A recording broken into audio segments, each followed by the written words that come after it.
आदाब, नमस्कार दोस्तों, मैं हूं आसिफ और आज आपको लिए चला आया हूं राजधानी लखनऊ के दिल में गोलागंज की गलियों के बीच छुपी हुई एक ऐसी निशानी दिखाने जो नायाब भी है, अनोखी भी है और अपने वक्त की यादगार भी है। ये है आलिया बेगम का मकबरा। दोस्तों, जब हम यहाँ आते हैं तो सबसे पहले नजर पड़ती है इस ऊंचाई पर बने इस मकबरे पर जाने वाली लंबी और छोटे छोटे स्टेप वाली सीढ़ियों पर। पत्थरों की तराशी हुई ये सीढ़ियां नाजुक भी लगती हैं और मजबूत भी। जैसे जैसे हम ऊपर चढ़ते हैं, हर कदम के साथ हमको एहसास होता है कि हम किसी आम इमारत की तरफ नहीं बल्कि इतिहास के उस पन्ने की तरफ बढ़ रहे हैं जिसमें नवाबों का दौर, उनकी शान व शौकत और उनकी मोहब्बत छुपी हुई है। जब हम सीढ़ियों से ऊपर पहुंचते हैं तो सबसे पहले सामने नजर आते हैं वो बुलंद दरवाजे और पत्थरों के बने मजबूत खंभे जिनके साथ लगी हुई जालियां जो पत्थर में तराशी गई हैं। ऐसा लगता है जैसे पत्थरों ने भी अपनी रूह इस नक्काशी में उंडेल दी हो, लेकिन वक्त ने इन जालियों पर अपने निशान छोड़ दिए हैं। प्लास्टर उखड़ चुका है, जगह जगह से ईंटें झांकने लगी हैं, मगर फिर भी उनकी शान बरकरार है। जो बचा है मजबूती इतनी कि इसको टस से मस तक नहीं किया जा सकता है। ये मकबरा लखौरी ईंटों और चूने के मसाले से बना है। अवधी स्टाइल का पूरा नमूना है ये। जब हम दरवाजे से अंदर दाखिल होते हैं तो सामने खुलती है एक अष्टकोणी हाल जैसी जगह। ऊपर नजर उठाइए तो गुंबद दिखाई देता है, सादा मगर बेहद पुरसुकून। इस गुंबद की खूबसूरती यही है कि ये अपने अंदर कोई बनावट या शोरगुल नहीं रखता, बस सादगी से दिल जीत लेता है। इसके चारों तरफ लगी जालियां जिनसे रोशनी और हवा अंदर आती है, इस मकबरे को हमेशा रोशन और हवादार बनाए रखती हैं। अगर आप गौर करें तो देखेंगे कि चारों तरफ गलियारों में मेहराबें बनी हुई हैं। हर मेहराब अपने अंदर पत्थर की जाली को संभाले हुए है।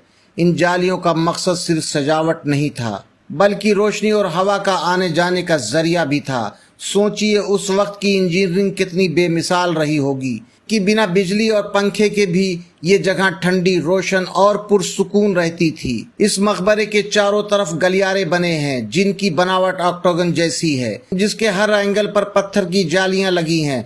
मकसद वही, हवा और रोशनी का अंदर आना। अब जरा आइए मकबरे के उस हिस्से की तरफ जहां आलिया बेगम की असली कब्र है। बीच में कब्र का निशान है, मगर यहाँ मुहर्रम के प्रोग्राम के सिलसिले में इस वक्त इसको ऊपर से ढक दिया गया है। नीचे तहखाने में उनकी असली कब्र है जिसका पतला सकरा रास्ता तहखाने तक ले जाता है और ऊपर सिर्फ एक निशानी है। ये जगह वक्त की बेरुखी का शिकार हो चुकी है, मगर जब आप यहाँ खड़े होकर चारों तरफ देखते हैं तो महसूस होता है कि आप एक ऐसी खातून की याद में खड़े हैं जिनका इतिहास लखनऊ की तहजीब और रवायतों से गहरा जुड़ा हुआ है। इस मकबरे का गुंबद आप अंदर से देखिए कितना बड़ा और चौड़ा है। वहाँ भी हवा और रोशनी को अंदर आने का बेहद नायाब और माकूल इंतज़ाम आपको नज़र आएगा। इन झरोखों को देखिए जो आपको नज़र आ रहे होंगे। आइए अब हम जानते हैं कि ये आलिया बेगम कौन थी। वो थी नवाब शुजाउद्दौला की बेगम। नवाब सादत अली खां के दौर से लेकर नवाब आसिफुद्दौला के दौर तक उनका असर और उनकी मौजूदगी बहुत अहम रही। लखनऊ में बड़ा मंगल मनाने की रिवायत भी उन्हीं से जुड़ी हुई है। कहा जाता है कि बेगम साहिबा की कोई औलाद नहीं थी। उन्होंने अलीगंज के प्राचीन हनुमान मंदिर में मन्नत मांगी और वहां चांदी का कलश चढ़ाया। उस वक्त उन्होंने एक भंडारा भी कराया, लोगों को खाना खिलाया। वहीं से लखनऊ में बड़ा मंगल की शुरुआत मानी जाती है। सोचिए एक मुस्लिम बेगम ने कैसे हिंदू भाईचारे की इस परंपरा को जन्म दिया जो आज भी पूरे लखनऊ की पहचान है। अब अगर इस मकबरे के ऊपरी हिस्से की तरफ बढ़ें तो सकरी और घुमावदार सीढ़ियां आपका स्वागत करती हैं। जैसे जैसे आप ऊपर चढ़ते हैं हवा ठंडी होती जाती है और झरोखों से आती रोशनी आपको रास्ता दिखाती है। ऊपर पहुंचकर जब आप मकबरे की छत पर खड़े होते हैं तो पूरा लखनऊ आपके सामने खुल जाता है।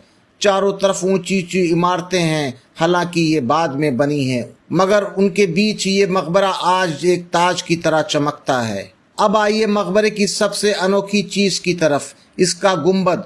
दोस्तों, पूरे हिंदुस्तान में आपको ऐसा गुंबद कहीं और नहीं मिलेगा। यह है पगड़ीदार गुंबद। सचमुच लगता है जैसे किसी ने एक शाही पगड़ी को बड़े सलीके से बांधकर इस मकबरे के ऊपर रख दिया हो। ऊपर की तरफ एक कलगी बनी है जो अब घास फूस से ढक चुकी है, मगर आज भी उसकी शान झलकती है। इस गुंबद की बनावट इतनी अलग है कि जब आप इसे देखते हैं तो आपको एहसास होता है कि ये सिर्फ एक मकबरा नहीं बल्कि मोहब्बत की एक निशानी है।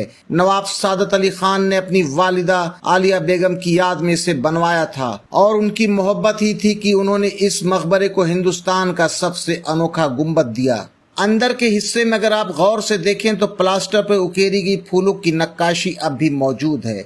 वक्त ने इन्हें काफ़ी नुकसान पहुंचाया है, मगर जहाँ जहाँ ये बची हुई हैं वहाँ से उस दौर की शान झलक उठती है। ये मकबरा दरअसल 2 मंजिला है, नीचे गलियारे हैं, ऊपर भी उसी तरह की गैलरी बनी हुई है। फर्क सिर्फ इतना है कि ऊपर हर तरफ छोटे छोटे गुंबद सजाए गए हैं जो मुख्य गुंबद को और भी खास बना देते हैं। ये बनावट इतनी खूबसूरत है कि जब आप ऊपर से नीचे देखते हैं तो अंदर का नज़ारा मानो किसी शाही महल की तरह लगता है। इतिहासकारों की माने तो ये अपने आप में इकलौता गुंबद वाला मकबरा है। चारों तरफ अपनी निगाहों को ले जाएं तो छोटे छोटे गुंबदों पर काई और घास आपको नजर आ रही होगी। हालांकि ये मकबरा ASI के निगरानी में है और आप देख रहे होंगे जगह जगह इसके मरम्मत के काम भी चल रहे हैं। दोस्तों, आलिया बेगम का ये मकबरा सिर्फ एक इमारत नहीं, ये एक तहरीर है, प्यार की, मोहब्बत की, तहजीब की और भाईचारे की। ये वो निशानी है जो हमें बताती है कि लखनऊ की रवायतें सिर्फ ईंट पत्थरों की इमारतों में नहीं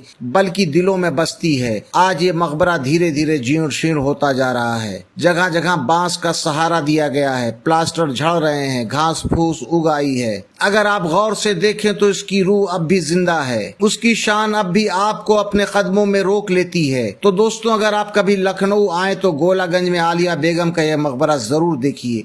ये मकबरा आपको उस दौर में ले जाएगा जब इमारतें सिर्फ दीवारें नहीं हुआ करती थीं बल्कि मोहब्बत और यादों की अमानत हुआ करती थीं। उम्मीद है कि आपको हमारा ये सफ़र पसंद आया होगा। अगर ये वीडियो पसंद आया तो हमारे चैनल हिस्टोरिक आसिफ को लाइक करिए, शेयर करिए और हाँ, सब्सक्राइब करना ना भूलें। हम आपके लिए ऐसे ही छुपे हुए खजाने तलाशते रहेंगे। इजाज़त दीजिए, आसिफ को फिर मिलेंगे किसी नई जगह, किसी नई दास्तान के साथ। तब तक के लिए जय हिंद, जय भारत।